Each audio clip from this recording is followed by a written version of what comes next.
Bueno, muchísimas gracias a todos ustedes.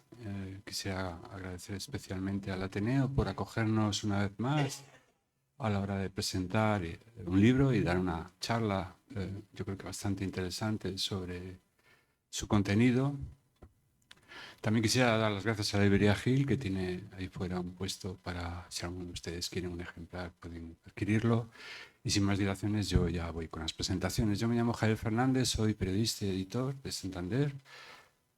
Tengo un proyecto editorial, soy el director de un sello editorial de la comunidad de editoriales del Almuzara Libros, pero hago libros desde aquí para un sello que se llama El Desvelo Ediciones, que empezó su andadura en 2009 como editor independiente y ahora ya digo que estamos integrados en Almuzara Libros. Hemos hecho unos 250 libros de todo tipo de temáticas, básicamente géneros clásicos de edición literaria, eh, ensayo, narrativa y poesía, cada vez más escorados hacia el ensayo, como es el caso por el que hoy estamos aquí y que agradecemos su asistencia, por supuesto, que es La mente infinita, ¿no? La mente infinita es un libro que hemos hecho hace un par de meses de Rafael Manrique y Begoña Cacho, que ahora os lo presento más detenidamente. Y yo quería comentaros un poco desde el punto de vista del editor. Ya sé que nadie viene a escuchar al editor, pero seré breve, lo prometo. Para nosotros la divulgación, en este caso científica, es muy importante, puesto que yo creo que todos estamos interesados, sobre todo a medida que vamos teniendo años en... No me acerco tanto, vale, de acuerdo. En saber cómo funcionan las cosas, ¿no? Y en este caso el cerebro, la mente, cómo nos comportamos en nuestra vida. A veces necesitamos explicaciones, saber por qué a veces reaccionamos como reaccionamos o pensamos como pensamos. Este no es un libro de autoayuda, en absoluto, no es un recetario para salir del paso de situaciones complicadas, pero sí que permite conocer mejor cómo funciona nuestro cerebro, cómo funciona nuestra mente y por lo tanto explicarnos a veces situaciones que se pueden dar en la vida cotidiana, claro que sí. El concepto de este libro arranca de las más importantes investigaciones que se hicieron en lo que se llamaba la década del cerebro, que fueron los años 90, donde se hicieron grandes descubrimientos. E intenta abordar una explicación sobre lo último que se sabe del cerebro y de la mente desde varios puntos de vista, concretamente tres: la psicología, la neurobiología y también desde el campo cultural, ¿no? Mezclando esos tres ejes surge este libro que tiene múltiples ramificaciones luego en la manera de desarrollarlo y aplicado en la vida cotidiana. Como ustedes ven, tenemos ahí un esquema sobre 12 cuestiones, 14 cuestiones que se plantean en este libro y sobre los que van a hablar más detenidamente Begoña y Rafa. Perdón, voy a presentarles a los autores. Rafael Manrique es doctor en Medicina y Psiquiatría. Ha sido becario del Fondo de Investigaciones Sanitarias de la Seguridad Social y de la Universidad de Massachusetts en el Berkshire Medical Center, supervisor clínico y docente en instituciones españolas y extranjeras. Es columnista de prensa, ha publicado ensayos sobre psicoterapia, sexualidad, viajes, pensamiento crítico y cine. Begoña Cacho es licenciada en Pedagogía por la Universidad Central de Barcelona y especialista en Pedagogía terapéutica y perturbaciones de la audición y del lenguaje. Ha sido profesora en Educación Especial y junto a Manrique ha publicado, aparte de este libro, en esta misma editorial, los ensayos Subversivo y Belleza, Anhelo y Herida. Bien, esto es lo que dicen las solapas. Yo simplemente os paso el testigo y todo vuestro. Las, las esponjas son los seres complejos más antiguos que existen y siguieron un camino evolutivo muy sencillo y que les ha debido resultar muy útil porque han llegado hasta nuestros días, ¿no? Por su parte, los ornitorrincos, esos bichos australianos tan raros, son una chapuza evolutiva. Sumaron unas cosas de unos y de otros que eran útiles y, como casi todas las chapuzas, funcionó bien y puede durar también eternamente. Muy útil su proceder. La estrategia de los seres humanos fue bastante diferente entre estos otros dos animales. Y es que se dedicaron a crear conceptos, se crearon a establecer colaboraciones unos con otros y a cuidarse mutuamente. Esa fue la estrategia evolutiva que siguieron los seres humanos, ¿no? Es decir, siguieron un camino muy distinto a las esponjas, que fue el camino de la complejidad. Y todo eso lo hicieron a través de la creación de un recurso novedoso y del que venimos a hablar, que es la mente, hecha de diversas operatividades. La mente no existe, es un concepto poético, es una especie de resumen que sirve para hablar de todas esas cosas que ven ahí escritas, ¿no? Y todas esas operatividades es el para bien y para mal consiste el gran recurso mental humano, también muy, muy útil. Nuestra pequeña conferencia va a plantearles una especie de análisis de ese recurso, del recurso humano, ¿no? Que es muy poderoso, porque permite hacer una cosa muy interesante, y es el escapar, que podamos escapar de un montón de cárceles que siempre nos rodean. La cárcel de la historia, la cárcel de la anatomía, la cárcel de la rutina, la cárcel de la seguridad. La mente nos va a permitir hacer escapar. La evolución de los homínidos desde muy, muy temprano se caracterizó por un proceder, que fue el de la curiosidad. Piensen ustedes que el mito judío y el mito persa, es común, del jardín del Edén, nos habla de un jardín maravilloso habitado por una pareja de la que son expulsados fundamentalmente no por mala conducta, no por ningún cataclismo ni problema, sino por la curiosidad. ¿Qué pasa si comemos este árbol que nos han dicho que no comamos? Vamos a ver qué pasa, ¿no? Luego, ya saliéndonos de la mitología, la evolución muestra otra cosa curiosa sobre la curiosidad. Hace unos 3 millones de años más o menos, en lo que hoy es Tanzania, el volcán, un volcán entró en erupción y puso aquello pingando de cenizas y todo esto. Y después de eso empezó a llover. Todos los animales de la sabana salieron pitando del lugar. Los seres humanos también. Pero al hacerlo, todos ellos fueron dejando huellas. Pero las de esos ocurrió en un sitio que hoy también se puede visitar, que se llama La Etoli, ¿no? Que es la primera vez que tenemos la evidencia de dos cosas. Una, de la bipedestación, aquellos que se están marchando homínidos ya caminan sobre los dos pies. Y otra cosa que tenemos en esas pisadas, curiosidad. ¿Por qué? Porque se ven las huellas que van dejando. Pero a la mitad de un tramo, que será como de aquí a la cortina, las huellas se giran. ¿Qué ha pasado? Ha pasado que los demás animales no se giran. Los demás animales salían por patas, nunca mejor dicho. Los seres humanos no. Se giran como para ver qué está pasando. Es decir, muestran curiosidad por el acontecer de ello, ¿no?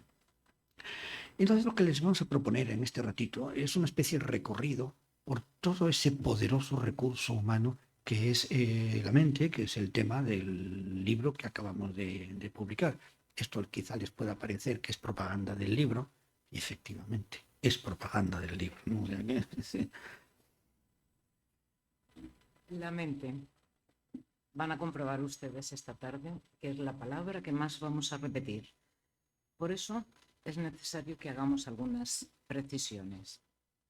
Nuestro libro es sobre la mente, que mira simultáneamente al cerebro y al mundo.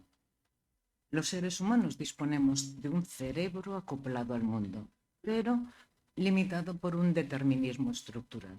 Eso implica que la estructura del cerebro, es decir, cómo está hecho el cerebro, determina cómo vemos el mundo, y no es la realidad la que lo hace.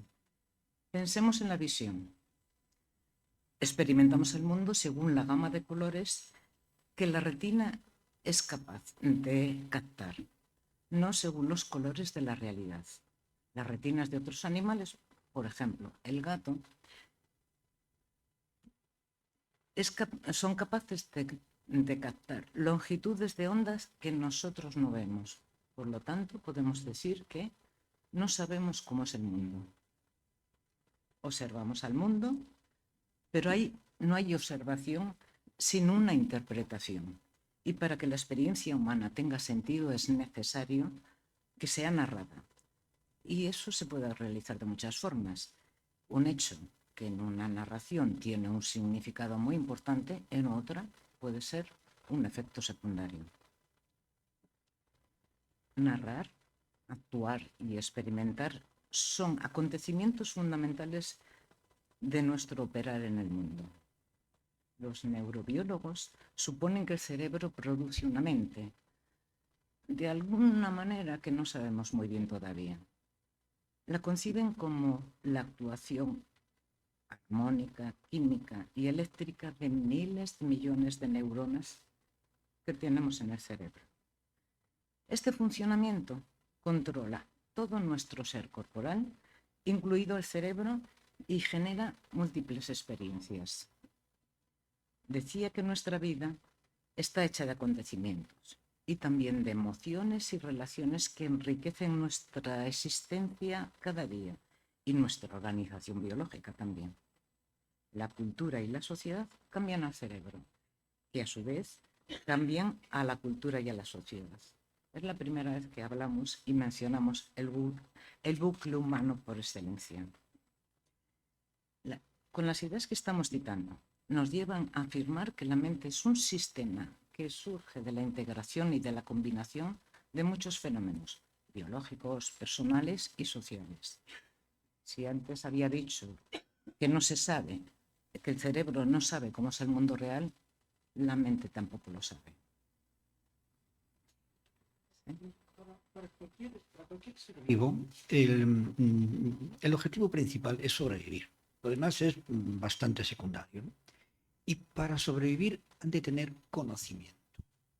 Y conocimiento es saber hacer, fundamentalmente. Un caracol debe saber cómo se mueve con la cascarita y dónde está la comida, y eso es lo que le hace sobrevivir. Y un ser humano lo mismo. Así que conocer, que a veces se dice tener conocimiento, es fundamentalmente hacer, saber hacer. Porque a la medida que hacemos, vamos conociendo. Lo que pasa es que nuestro cerebro, que es muy grande y tiene mucha potencia, puede hacer muchas cosas. Entonces, en la medida que hace, va adquiriendo conocimiento. Lo curioso de los seres humanos es que ese conocimiento que producimos, a su vez, vuelve sobre dentro del cerebro y produce cada vez más un cerebro más inteligente, más capaz, con más conocimiento. Entonces, es este cerebro el que va a posibilitar lo que llamamos poéticamente mente: el pensamiento, las emociones, la memoria y lo que luego les hablaremos, sobre todo, la conciencia. La mente no fue necesaria. Es decir, hay muchos animales que no tienen prácticamente mente, muy poca, ¿no? Sin embargo, apareció. Y como apareció, la hemos ido utilizando y se mostró como algo bastante útil para la supervivencia, al tener una mente. Pero fíjense, lo que la ciencia, tras todos los años que han pasado, tiene pendiente es una cosa. ¿Cómo es posible que a partir de un funcionamiento de millones de neuronas, que básicamente lo que tienen son corrientes electroquímicas y nada más? Una neurona es una cosa bastante tonta en sí misma, solo produce potenciales electroquímicos, ¿no? ¿Cómo es posible que de eso se genere una mente como la humana y fenómenos como el de la conciencia? No lo sabemos. Y quizá nunca lo sepamos, porque los expertos en conocimiento y en filosofía y en epistemología y todas esas cosas tan raras opinan que nunca un objeto se puede conocer a sí mismo, nunca la mente podrá conocerse del todo a sí mismo. Y una cosa que ha hecho la mente, que ha estado bien, ha sido externalizar funciones, porque todas no nos caben en la cabeza, porque la cabeza es pequeña. Entonces va creciendo, se mete con circunvoluciones y todo eso que ven ahí, pero no cabe. Y una estrategia muy eficaz ha sido externalizar funciones que no estén dentro de nuestra biología, sino fuera. Un ejemplo es la agenda o el teléfono, ¿no? Es decir, externalizamos la memoria, el cálculo, tantísimas cosas, y eso nos permite tener más mente libre y poderla dedicar al arte, a la cultura, a la poesía, a la música y a las conferencias, ¿no? Y entonces, lo que es mentira es que la mente sea un ordenador. La mente no es un ordenador. La mente es un fenómeno biológico que no conocemos bien. Un ordenador es un fenómeno material que sí conocemos muy bien y que funciona con programaciones más o menos complejos. Pero no tiene nada que ver la mente con los ordenadores.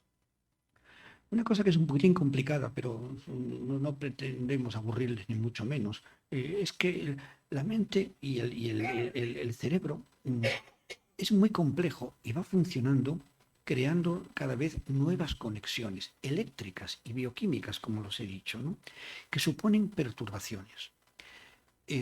Lo que aquí está pasando a todos ustedes, dicho sea con todo respeto, no son más que unas perturbaciones para nuestro cerebro. Le están modificando. Y esas modificaciones que están produciendo ustedes están cambiando nuestro cerebro, que será distinto cuando luego acabemos esta conferencia. Y de esta cosa, y el cerebro no sabe hacer otra cosa que perturbarse y producir respuestas eléctricas que le cambian. Y sobre esa simpleza, multiplicada por millones y millones de conexiones, se produce un fenómeno tan fascinante y tan curioso como es el cerebro. Fenómenos mentales tienen muchos seres, es decir, no solo los seres humanos. Lo que pasa es que nosotros tenemos una capacidad que es única, y es que sabemos que sabemos. Los demás bichos no saben que saben, saben hacer las cosas, y muchísimo mejor que nosotros, frecuentemente, pero no saben que saben. Esa especie pueden tener conciencia. Un león es consciente de que hay gacelas que están muy sabrosas y las consiguen pillar. Es consciente de eso. Pero lo que no es consciente es que está siendo consciente de las gacelas. La conciencia de la conciencia es lo único que es único del cerebro humano. Pero fíjense, la conciencia tiene un contenido. Siempre es acerca de algo o de alguien. Eso es la conciencia. Y gracias a ella tenemos dos cosas que van a ser muy importantes. Deseos y proyectos. Nuestra conciencia está llena de deseos y de proyectos con los que vamos sabiendo cada vez más que sabemos cosas y modificando nuestra propia conciencia. Es decir, no solo sabemos que 2 y 2 son 4, sino que sabemos que 2 y 2 son 4. Y sabemos que lo sabemos. Y lo sabemos aplicar fuera del campo en el que se produjo ese conocimiento. No estamos pegados al contexto en el que se produce nuestra sabiduría. La podemos transportar, nos podemos ir con ella. Y eso es un acontecimiento también único, ¿no?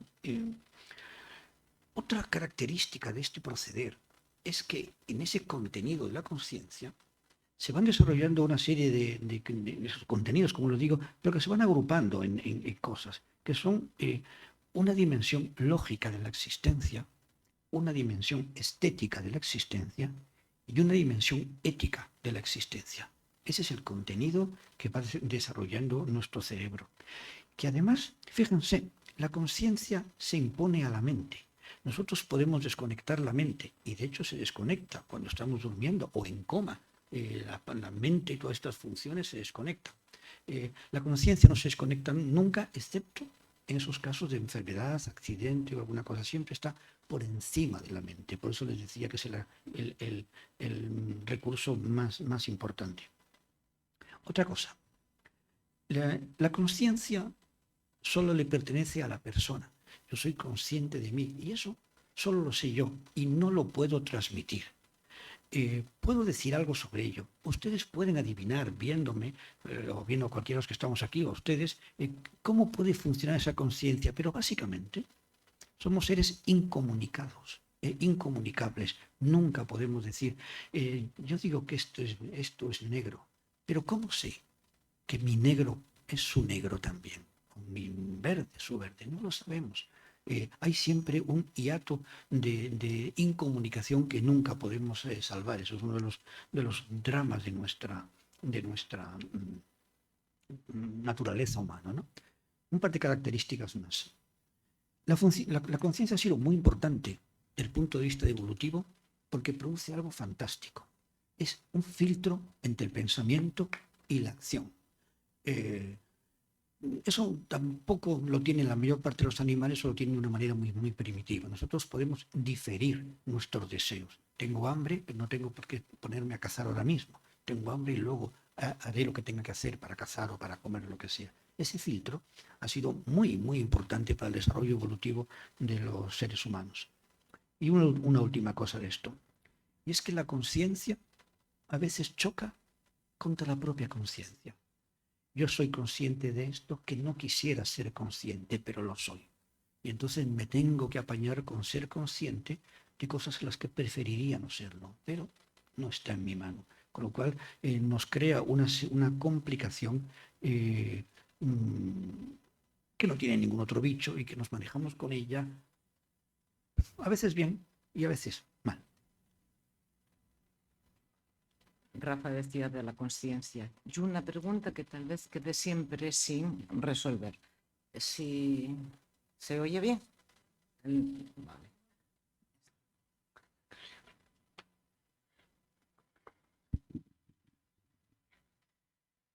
Bueno, sabemos cuando estamos conscientes, pero eso es muy distinto de saber qué es la conciencia. Como eso es muy difícil de explicar, voy a decir una anécdota para ilustrar este caso. La contaban de Crick. Crick es el que recordarán que junto con Watson y Rosalind Franklin descubrieron la estructura del ADN. Bueno, pues contaba que una mujer le criticaba porque hablaba y estaba estudiando la percepción, algo que para ella era muy sencillo. Las cosas entran por los ojos y el cerebro hace una imagen como si estuvieras viendo una televisión. Aparte de falsedades, la respuesta es lo más importante. Crick le dijo, el problema está quién está viendo esa televisión. Curiosamente, la consciencia y la supervivencia mantienen una cierta incompatibilidad. Poseemos actos reflejos que son imprescindibles para vivir y que han de ser automáticos y si no, perderían su eficacia. Pensemos en la respiración. Respiramos sin hacer ningún esfuerzo. Pero, recuerden, cuando se quiere saber que una persona está viva, una de las cosas primeras que se hace es ver si está respirando. Pero además, tenemos la posibilidad de hacer que esos reflejos y esas rutinas pasen a la consciencia y decidir qué hacer con ellas. Podemos decidir, por ejemplo, controlar el ritmo respiratorio. Por lo tanto, así disponemos de dos procesos que son opuestos. Uno es traer a la consciencia conductas y decidir qué hacer con ellas, elegir. Y el otro es ritualizarlas y liberar a la consciencia de esa tarea para dedicarse a actividades creativas. La experiencia humana es tan compleja que no se ha podido codificar en el diseño genético de los seres humanos. Por eso los dispositivos de la consciencia se dedican a resolver ese problema de un organismo individual que tiene que afrontar algo que no estaba previsto en el diseño básico. Y así se pueden seguir cumpliendo las condiciones para que la supervivencia siga funcionando. Donde no llega el diseño biológico, podrá llegar la mente. No tenemos alas para volar, pero construimos y creamos aviones. La consciencia humana es un tema muy interesante, sí, pero también muy complejo. Está todo como demasiado enmarañado. Por eso se puede tener la sensación de que cuando estamos hablando de este tema, lo entendemos. Y al cabo de muy poco tiempo, algo se me está escapando. No creemos que sea un problema personal, de inteligencia, o si están leyendo el libro del propio texto. No. Más bien es un problema de la complejidad de este tema. La consciencia humana ofrece muchas posibilidades y nuevas para la supervivencia. Debido a ello, a las ventajas adaptativas que proporciona la consciencia de la consciencia, y en términos un poco redichos, la metaconsciencia. Hasta donde sabemos, es algo distintivo de nuestra especie. Bueno, pues esta metaconsciencia representa el medio por el cual obtenemos, por ejemplo, acceso a nuestra historia personal y a la social. Y gracias a ello nos despegamos de la experiencia y del presente. Y es posible usarlo para otras actividades. Por ejemplo, para organizar tanto lo que existe como lo que se experimenta, pero también lo imaginario y lo fantástico. Una revolución. Es que lo que ha dicho Bego tiene importancia. Es decir, gracias a que uno se puede preguntar ¿para qué sirve la mente? Pues sirve fundamentalmente para despegarnos de la experiencia. A veces se dice que lo importante es la experiencia. No, lo importante no es la experiencia. Precisamente la mente nos permite despegarnos de ella y no necesitamos tener experiencia de las cosas. Por ejemplo, la mente me dice que si salgo de mi casa en el 10º piso por la ventana, me voy a matar. No necesito probarlo para hacerlo, puedo pensar sobre ello, ¿no? Entonces la mente lo que hace es ampliar nuestra posibilidad de estar en el mundo y también nuestra posibilidad de manejar nuestro propio cuerpo y nuestros propios procesos, ¿no? Que cerebrales, poderlos manejar, porque esos consisten al menos en estas 14 operaciones que ven ahí, ¿no? Que de esto va el libro que hemos escrito, ¿no? De nuevo, esto les parecerá que es un poco de propaganda del libro, y sí, lo es, porque, o sea, que se lo queremos vender también, ¿no? Y vamos a hacer ahora el rato que nos queda una especie de free tour por estos procesos mentales, pues como los free tours, ¿no? Como el autobús rojo este que va por Santander, va pasando por todos los sitios interesantes y te los menciona, para que luego tú si quieres vayas a verlos, es decir, pasa por delante de la Torre Eiffel y al día siguiente tú si quieres, una vez que has visto dónde está y cómo es, ya puedes ir a visitarla. Pues es lo que vamos a hacer. Y esos 14 procedimientos serían un poco las 14 paradas del autobús. Así que comenzaremos el viaje ahora mismo. Mantenemos que la mente humana es el recurso fundamental de nuestra especie y la base de nuestra existencia. Sus tareas son son muy numerosas pero finitas. En el libro describimos las más importantes de las últimas investigaciones que se han hecho. Y permítanos pasear y detenernos en las 14 que tenemos aquí detrás. En un minuto cada una nos pasaremos un poquito por todas ellas. La primera son las que tienen ahí escritas, ¿no?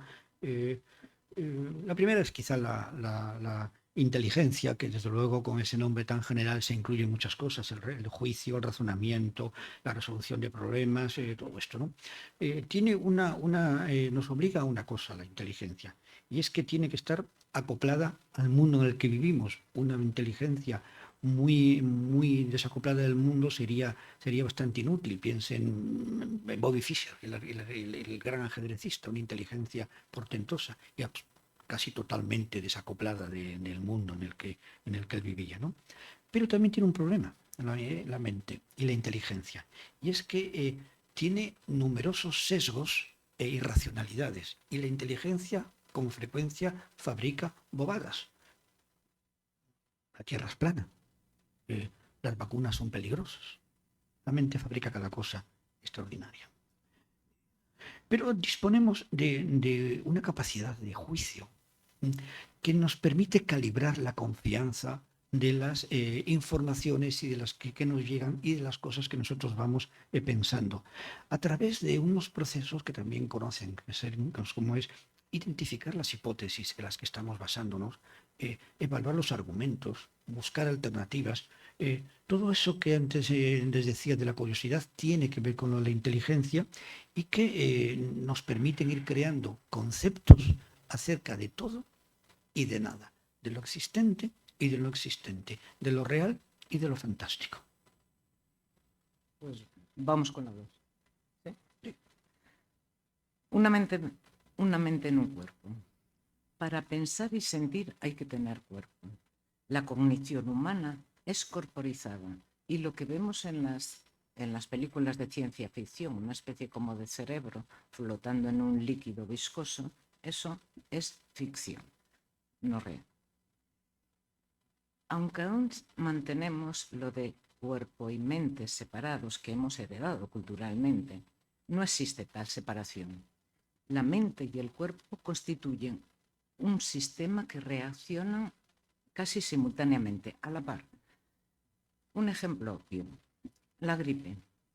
Un cuerpo invadido de virus y luchando contra ello supone una mente cansada, torpe, sin energías.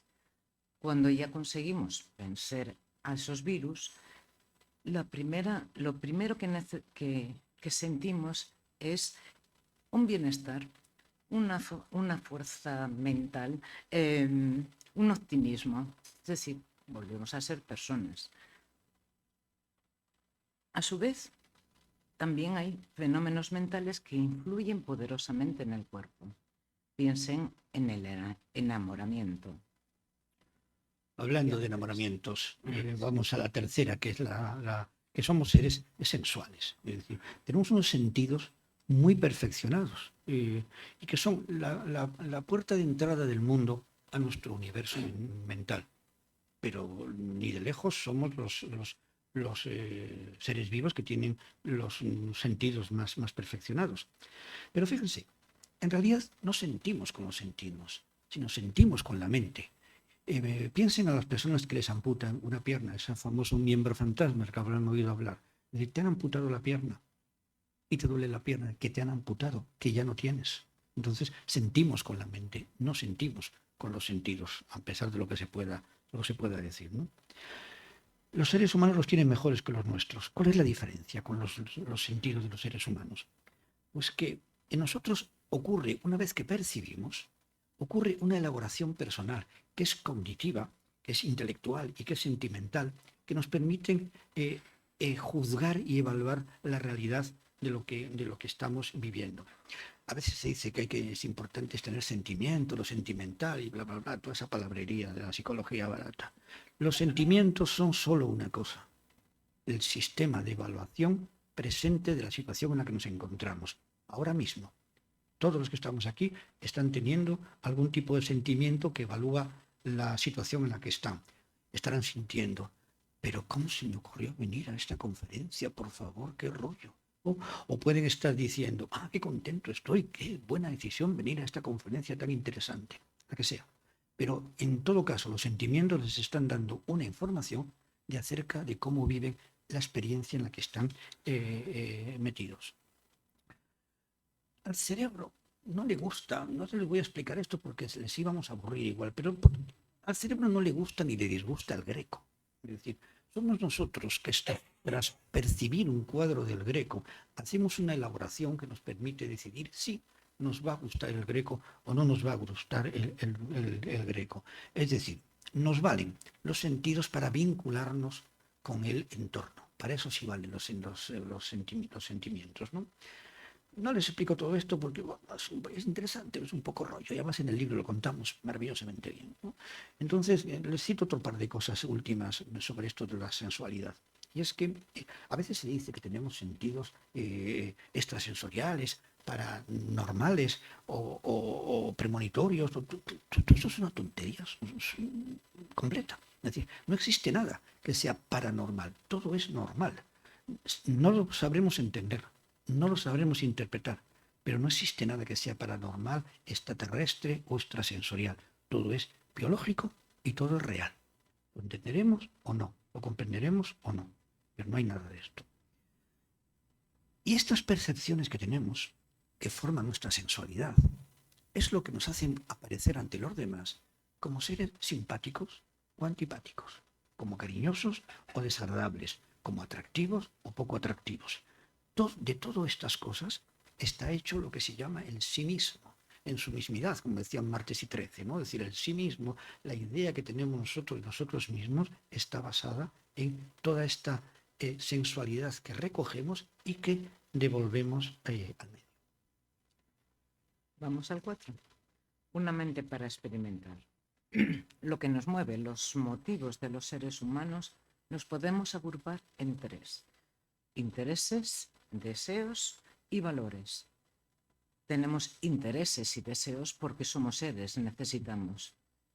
Y además, como tenemos conciencia, pues realizamos juicios. Y a esos juicios los llamamos juicios de valor. Son los que van a condicionar, estos últimos, los que van a condicionar nuestra conducta. La mente puede experimentar, como si la realidad fuera un juego también. Jugar supone desarrollar y aumentar disposiciones cerebrales para el cambio. Y se puede afirmar que el juego es universal y se corresponde con la salud física, mental y emocional. Y un dato: un niño que no juega probablemente es un niño enfermo. Una cosa más. Cuando vamos al circo y vemos un salto mortal, siempre nos asombramos. En ese momento, la impresión no nos deja tener en cuenta la cantidad de cosas que eso que acaban de hacer es el resultado de entrenamientos, de fracasos, de esfuerzos, de precauciones, del tiempo empleado para alcanzar ese dominio. Y además el resultado siempre es incierto. Ya nos lo advertía Jack Lemmon: nadie es perfecto. Y luego está este asunto de la mente para ser original y todo esto, ¿no? Pues, ¿en qué consiste ser original? No consiste en comprarse un traje de colores o en pintar un faro blanco y tan limpio y tan bonito de coloritos. No consiste en extravagancias la originalidad. La originalidad es crear significados y atribuírselos a la realidad que nos rodea, a las cosas y a las personas. Eso es la originalidad. Complicada, porque si les ha gustado alguna vez leer algo de Freud, recordarán que él hacía una definición de la personalidad y por lo tanto de cómo éramos cada uno de nosotros en función de tres cosas, ¿no? Lo recordarán. Uno era el yo, que es donde vive la razón, por así decirlo, el ello, que es donde viven los deseos y las cosas que están prohibidas y que nos dan vergüenza, y el superyo, que es la conciencia moral, que dice eso no se hace, eso no se toca, eso no se come, eso no se mira y todas estas cosas, ¿no? La mente en realidad no funciona como decía Freud, pero es una buena metáfora de cómo esa mezcla de la racionalidad, el deseo y la censura va creando el tipo de personas diferentes que somos, ¿no? ¿De qué está hecha la personalidad? Cuando alguien dice yo no tengo mucha personalidad, o tengo mucha personalidad, o tengo poca estima, la autoestima, y todo esto también es mucha palabrería psicológica. Cuando por la mañana salimos a la calle, nos hemos vestido con una proporción variable de 4 condiciones. Las 4 están aquí ahora jugando. Que son una cierta característica erótica, una cierta característica corporal, como seres corporales, unas ciertas actitudes y una cierta intelectualidad. Claro, no es lo mismo que nos ponemos para venir a una conferencia en la que los ropajes intelectuales son superiores que si vamos a la discoteca a ligar. Allí si vas con el ropaje intelectual eres un pelma y un pedante, ¿no? Es decir, que vamos cambiando las cuatro características, pero si se fijan, todo lo que llamamos personalidad está incluido en una de estas 4 características. Su funcionamiento armónico es lo que se llama autoestima. No una cosa extravagante, ni rara, ni incomprensible. Es una proporción de estas 4 cosas. A veces, una de ellas se hipertrofia y uno es demasiado erótico, demasiado actitudinal, demasiado intelectual, y entonces se convierte en un problema de personal. Otras veces no es que una se hipertrofia, es que hay alguna que no nos gusta, no me gusta como es mi cuerpo, mi erotismo, mi simpatía o mi antipatía o mi cuerpo, ¿no? Y entonces tenemos un problema. Los famosos alteraciones de personalidad que están ahora tan en boga, que psiquiatra no diagnostica como un poseso alteraciones de personalidad, pues se está refiriendo a estas cosas. Pues una mente para emocionarse. Siempre estamos en algún estado sentimental. Ya lo decía antes Rafa, Es decir, ahora mismo, aquí, habrá personas que se sientan contentas por haber venido a este acto al Ateneo, o otras que dicen, me siento aburrida. Y lo que están deseando es que acabe el acto. Tener emociones y vivir en estados sentimentales hacen posible la vida. No existen para permitirnos más conocimiento o placer, sino por una utilidad de supervivencia. Normalmente con frecuencia, se debate sobre si las emociones son iguales para todos los seres humanos. Los recientes descubrimientos de las neuronas espejo, esas que reaccionan por simpatía a los estados emocionales de otra persona, parece y nos indican que hay una elevada universalidad en los sentimientos. Los sentimientos se entrecruzan con el pensamiento siempre de forma inseparable. A todo pensamiento, a toda acción, a toda experiencia le acompaña siempre un estado sentimental. No se puede separar lo afectivo de lo cognitivo. Tampoco hay una inteligencia emocional. Toda inteligencia lo es y toda conducta lo es. Lo corporal, lo afectivo, lo lingüístico, lo operativo, conforman la experiencia humana, lo que somos.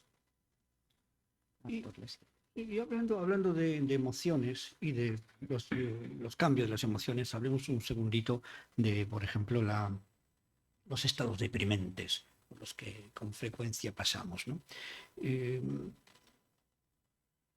Podemos actuar sobre ellos. Hay varias estrategias para actuar sobre los estados, tanto de los deprimentes, que son los más frecuentes, como de los eufóricos, ¿no?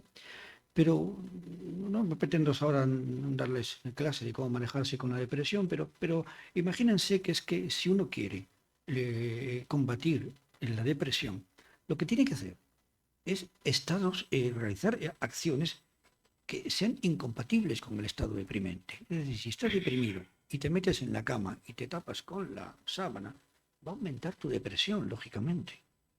Pero si haces otras cosas o te pones a hacer alguna acción, mejoras. El mejor antidepresivo es la acción, ni los antidepresivos, ni los consejos, ni ninguna de ese tipo de cosas, ¿no? Entonces, ahí tenemos capacidad de manejar nuestros propios estados emocionales. Esto es fácil de decir, pero no es fácil de hacer. ¿Por qué no es fácil? ¿Cómo es posible que haya tantos estados emocionales desagradables, ansiedad, depresión, todo esto, y no podamos con ellos? O la gente se atiborre de medicamentos. Pues por el miedo. Porque el miedo es para nuestra especie el mayor limitador de acción, de creación de ideas, de creación de significados. El miedo, decía aquel famoso replicante de la película Blade Runner, el miedo es lo que nos hace esclavos. ¿Y a qué tenemos miedo? Pues a tres cosas, nada más que a tres cosas tenemos miedo. Una es a la integridad corporal, que la enfermedad o la violencia nos mate. El otro es a tener recursos para vivir. Eso es el otro miedo que tenemos. Y el tercero es que se nos reconozca, tener una identidad, un nombre, una presencia, un reconocimiento. Esas son a las tres cosas que tenemos miedo y a las tres cosas de las que huimos. Por cierto que, hablando de estas cosas, les voy a dar una pequeña definición de lo que es la ansiedad y la depresión, porque se dicen muchas cosas también bastante locas. Es decir, ¿qué es la ansiedad? La ansiedad es el miedo ante lo que no ha ocurrido, el miedo ante el futuro. Eso es la ansiedad. ¿Y la tristeza qué es? El miedo al pasado, el miedo ante lo que ya ha ocurrido. Y eso es la ansiedad y eso es la depresión. Y sobre eso es lo que hay que combatir. Y a veces no se tiene en cuenta. Lo que uno hace es drogarse. Con alcohol, con heroína, con antidepresivos, con juegos, con fútbol, con comida. Hay muchas maneras de drogarse. Pero básicamente nada solucionará que la ansiedad es el miedo al futuro. El miedo a lo que no ha ocurrido. Y la depresión, el miedo a lo que ya ocurrió. El miedo al pasado. Sí, perdón. Bien. Sí. Pues pasamos a la otra columna, al 8. Una mente para aprender. pensar y aprender son características básicas de la mente. El ser humano piensa y aprende formando un círculo de retroalimentación positiva de enorme alcance. La mayoría de los investigadores, o muchos de los investigadores, sostienen que el cerebro humano no ha cambiado en los últimos 40.000 años, pero nuestras conductas sí han cambiado y tenemos muchísimas habilidades. Construimos herramientas y aparatos que liberan a la mente y al cuerpo, y así la capacidad de actuar y de aprender aumentan considerablemente.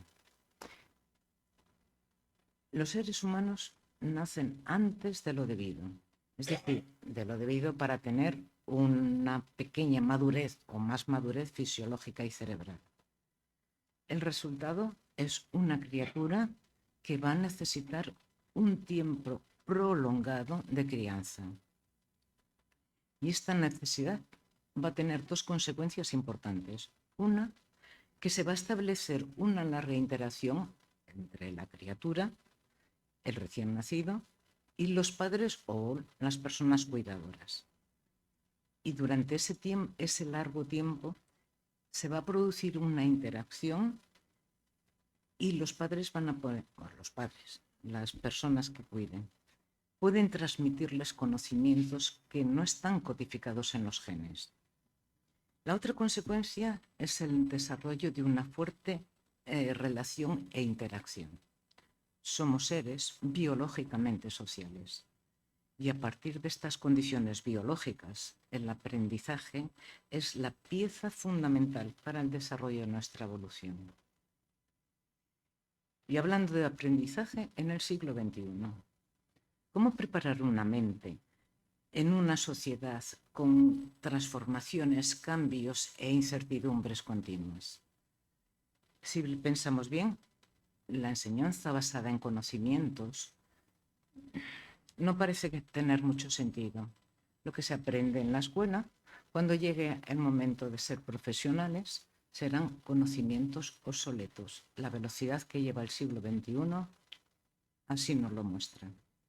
Así que habrá que ir buscando otras estrategias. Por ejemplo, las 4 Cs: pensamiento crítico, comunicación, colaboración y creatividad.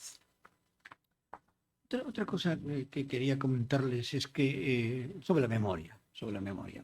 La memoria tampoco es lo que se suele decir. La memoria es un sistema de creación, es un sistema que crea pasado y un sistema que crea futuro. Configura aquello que somos y aquello que sentimos. Y es creativa. Por lo tanto, no es un depósito, ni una biblioteca, ni un archivo, ni un recuerdo. Es decir, por lo tanto, también está llena de distorsiones, ilusiones y errores. La memoria es muy poco fiable y, sin embargo, la usamos mucho más que la inteligencia, es la capacidad cerebral que más usamos, la memoria, ¿no? Tenemos muchos tipos de memoria, no solo una. Y tampoco es verdad que esté en un lugar del cerebro específico, está por todo el cerebro, pero no le vamos a aburrir ahora con estas cosas. Pero el hecho es que ni siquiera sabemos bien cómo se codifican los recuerdos y la memoria. No sabemos cómo funciona. Sí sabemos que no es una biblioteca. Y que a medida que recuerdo cosas, si ahora me pongo a recordar cómo era mi infancia, modifico esos recuerdos.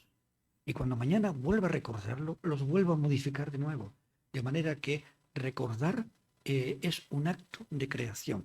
Por lo tanto, todo aquello que ustedes recuerden de cuando eran niños es mentira. Lo han ido modificando a lo largo del tiempo, cogiendo esto y aquello, cosiendo otras cosas, y por eso cuando uno va al pueblo de su infancia y dice, pues yo no recordaba que hubiera aquí esta fuente, pues es que no la había, o sí la había, o la has cambiado, o ya sabes qué has hecho con todos los recuerdos, ¿no? Pero no son un depósito ni nada de esto. Ya les digo, no sabemos cómo funciona, pero lo que sí sabemos es que hace falta tener un cierto equilibrio entre la capacidad de recordar y la capacidad de olvidar, porque si no sería monstruoso.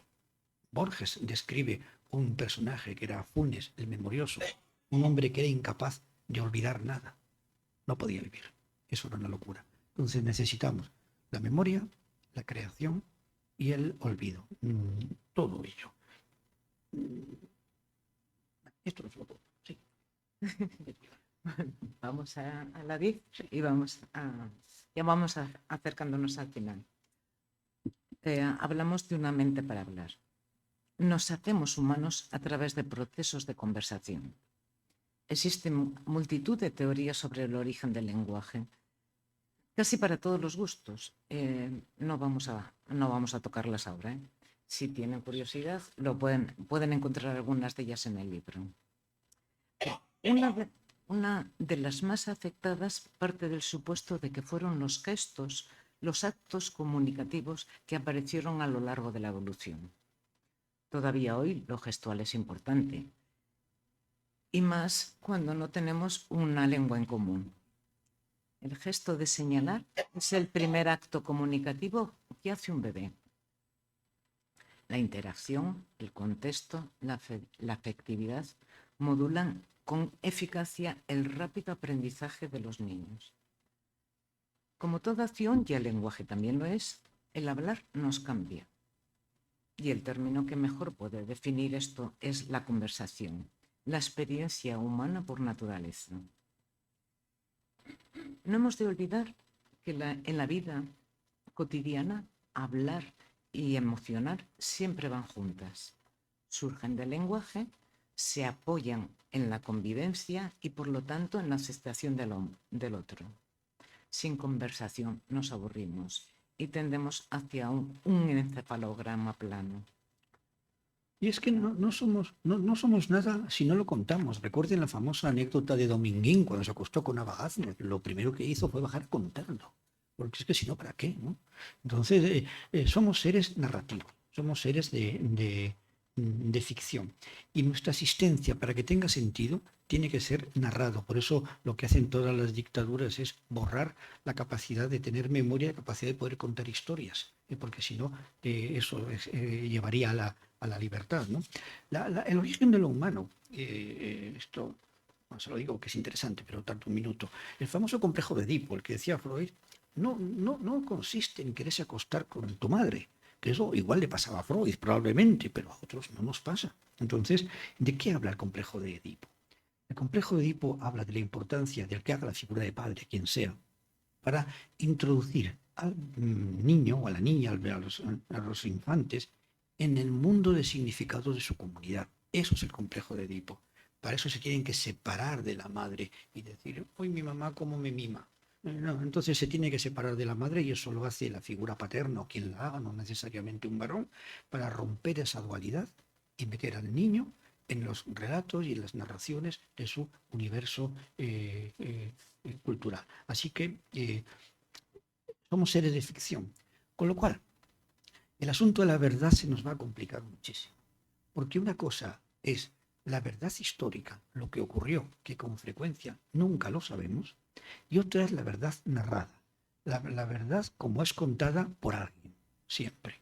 Los padres, la familia, los historiadores, la policía, es decir, quien la cuente. Pero somos seres que nunca sabemos si estamos en una verdad histórica o en una verdad narrada. Les iba a hablar del lenguaje, pero es un tema muy complicado. Pero en el libro también hablamos de ello. Sí, seguimos. Una mente para amar. No es una opción, no es una virtud, no es una emoción, no es una conducta, no es romanticismo. El amor es una necesidad. Somos una clase especial de primates que necesitaron y evolucionaron a partir de conductas que precisaban una interacción social. La cooperación, la solidaridad, el acuerdo nos hicieron ser lo que somos. Y sobre esa base biológica de confianza y aceptación se construye la experiencia del amor. Les voy a contar un experimento que se hizo hace años en un laboratorio. Lo realizó Harry Harlow y son significativos. Cogieron un grupo de monos hicieron dos grupos de monos. Un grupo fue alimentado por una madre artificial hecha de alambre. El otro grupo fue alimentado por una madre artificial hecha de piel. Los criados por la madre de alambre resultaron ansiosos y violentos. Los de la madre de piel, plácidos y sociables. Esa sensación de calor, de suavidad, lo que en términos humanos decimos ternura y afecto, es lo básico para el desarrollo psicológico. Lo amoroso describe una relación que exige responsabilidad, riesgos y algunas condiciones. Lo fundamental y lo más general es el respeto a los derechos humanos. Y alguien lo redujo a 2. No me toques, déjame hablar. La creatividad tampoco existe, como pueden ustedes imaginar. Casi nada de lo que sabemos hablar existe en realidad. La creatividad tampoco.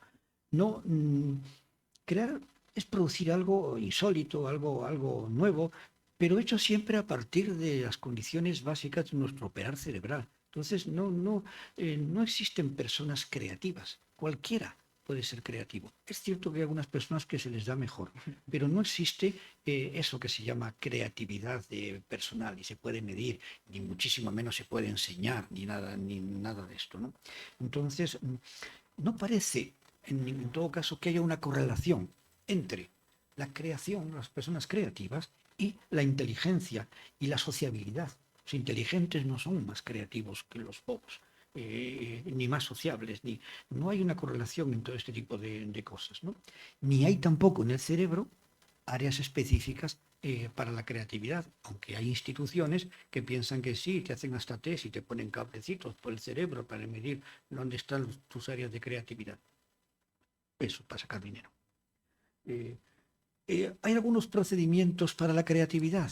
Sí, algunos hay, pero son muy inespecíficos. David Eagleman, un biólogo y médico, un premio Nobel de literatura, no, de medicina, decía que para crear habría que hacer con la realidad 3 cosas, que prueben a ver si les sale algo creativo, que serían doblar, romper y mezclar.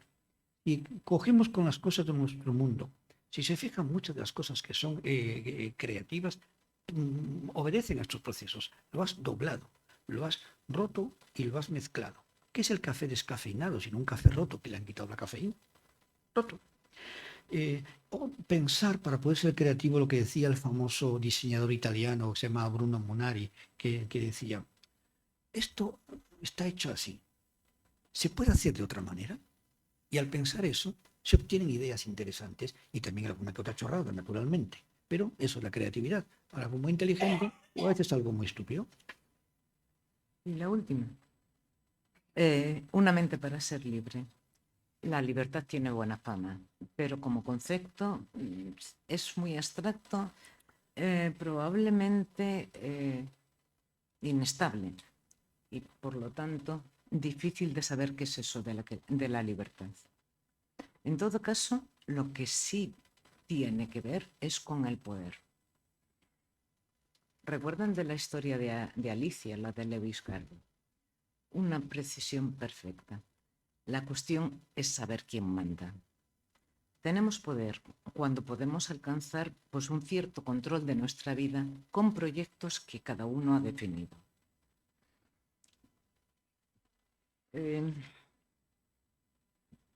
Voy a ir hacia el final. En los seres humanos existe una tendencia bastante extendida hacia comportamientos y actitudes que tienen que ver con la colaboración y la cooperación. Para ello, los seres humanos tuvieron que volverse menos agresivos y menos competitivos cuando los grupos humanos empezaron a ser más grandes. Porque, vamos a ver, ante situaciones graves y críticas, el ejemplo más cercano es la Dana de Valencia de hace un año, pero hay muchísimos más ejemplos. ¿Qué hizo la mayoría de la población?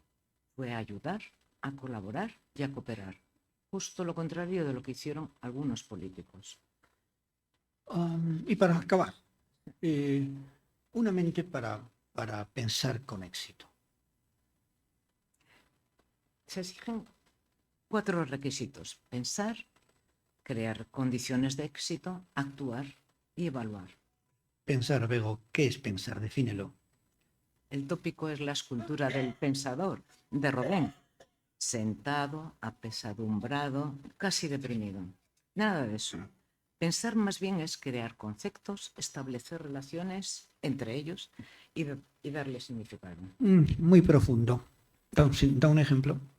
Las manzanas caen al suelo, la luna no cae a la tierra. ¿Y?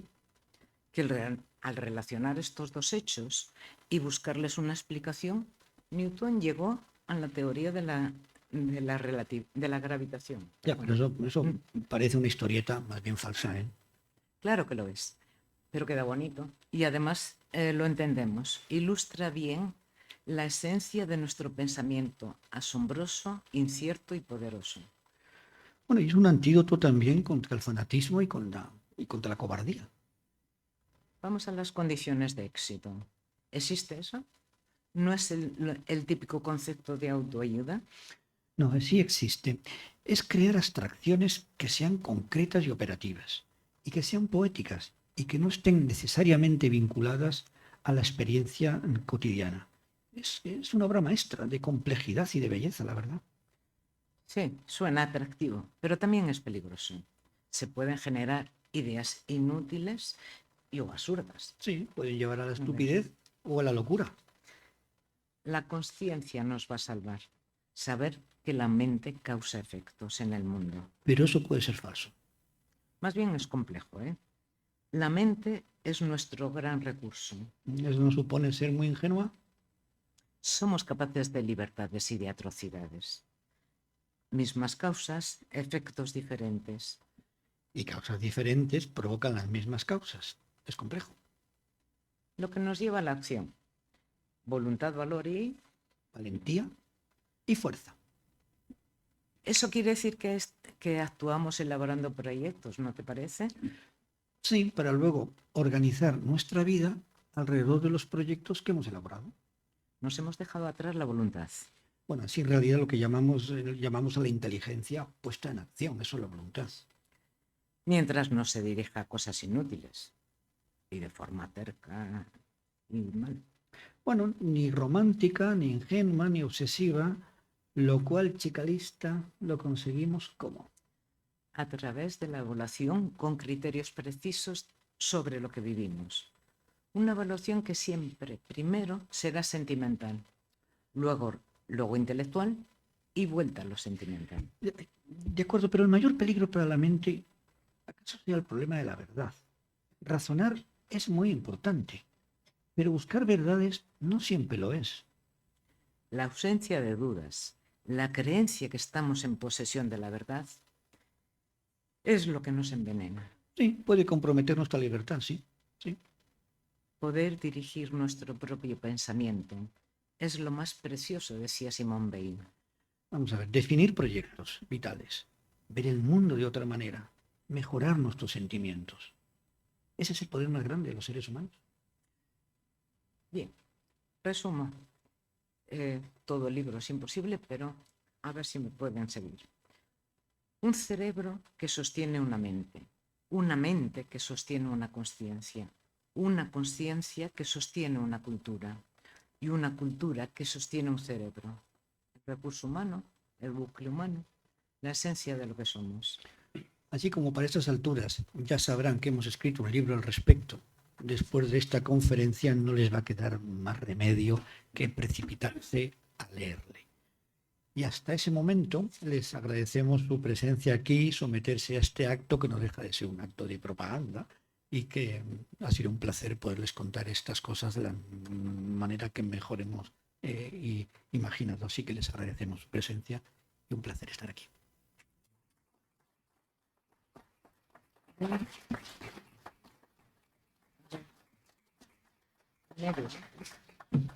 Sé que hemos hablado bastante, un poquito más de lo que habíamos previsto, porque nos vamos por una rama y por la otra, como los homínidos por las ramas, ¿no?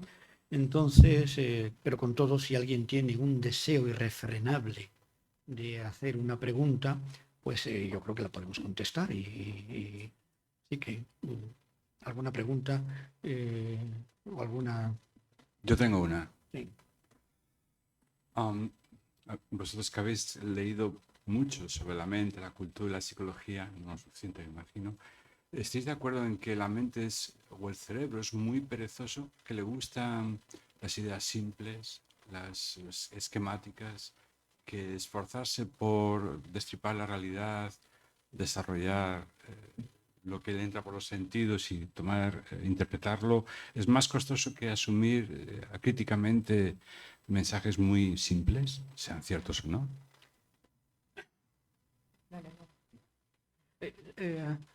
Sí y no. Es decir, el cerebro probablemente sea un órgano perezoso.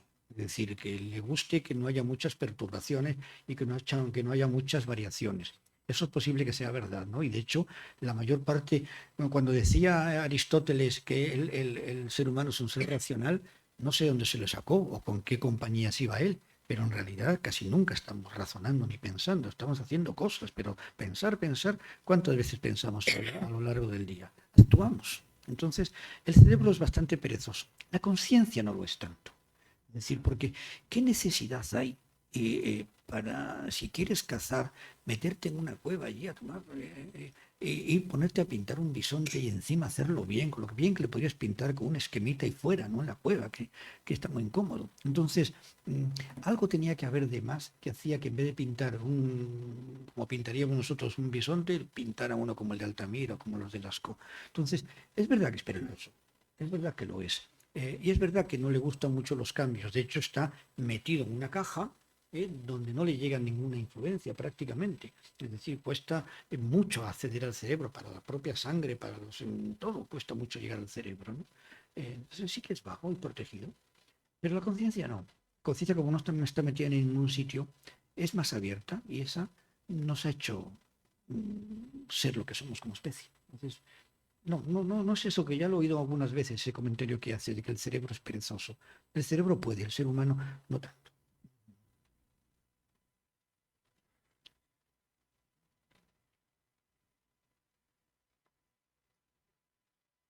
Hola, buenas tardes. No sé si han leído una noticia que publica hoy El País, a la que da una gran importancia, les leo los titulares.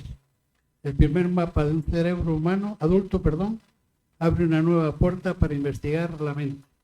Un consorcio internacional logra mapear los 55 millones de conexiones neuronales de una mosca de la fruta, allanando el camino para entender los circuitos humanos.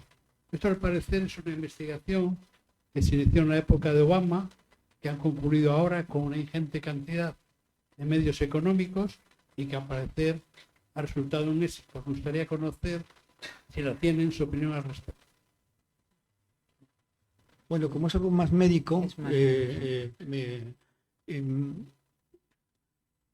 eso es pura llenar periódicos para llamar la atención. Es decir, conocemos los genes de la Drosophila melanogaster, la pobre, la mosca de la fruta, y conocemos todo, absolutamente todo, del gusano no sé qué, elegans, y le conocemos todo, todo, absolutamente. ¿Y eso para qué nos vale?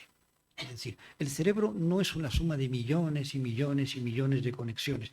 Eso puede tener importancia para algunas cosas importantes, por ejemplo, para desarrollar medicamentos, desarrollar inmunoterapia, cosas de este tipo. Esas investigaciones pueden llegar a ser muy importantes, es decir, para la neurobiología. Pero para la comprensión del conocimiento humano, eso no tiene gran interés. Para la medicina sí, pero para el conocimiento no mucho. Hay que hacerlo, porque va a ser importante para muchos recursos médicos. Pero para lo que es el pensamiento y el conocimiento, no nos vale de gran cosa. Ya sabemos que hay muchas conexiones, millones, trillones, no podemos manejarlas, pero conceptualmente. Pero importante sí es. Aunque para lo que nos está ocupando aquí, que es un poco la mente humana, pues no es muy relevante. Y no es raro, es la semana que nos viene una noticia hiper relevante, que no es nada. Si se fijan ahora, la gran investigación acerca de la mente ahora mismo es el Alzheimer y todas las enfermedades neurodegenerativas. Se sabe mucho de ellas, se sabe muchísimo. Comparado con cuando yo estudié medicina, se sabe bastante. Vale. se sabe. Pero ¿qué estamos pudiendo hacer por el Alzheimer? Casi nada, porque no sabemos qué es, no sabemos de qué está hecho el cerebro, ni la mente, ni la memoria, ni todo ese tipo de cosas. Con lo cual, los progresos a veces no van en la dirección que pueda ser útil. O a veces es útil de rebote, como mañana igual estudiando tal cosa se puede descubrir otra que puede ser útil. Entonces yo pienso que hay que desconfiar de esas noticias siempre un poco sensacionalistas, un gran paso en el descubrimiento, esto va a cambiarlo todo. No, no, eso no está al alcance nuestro ahora mismo, lo creo. Tenemos por lo menos unos minutitos, pocos más.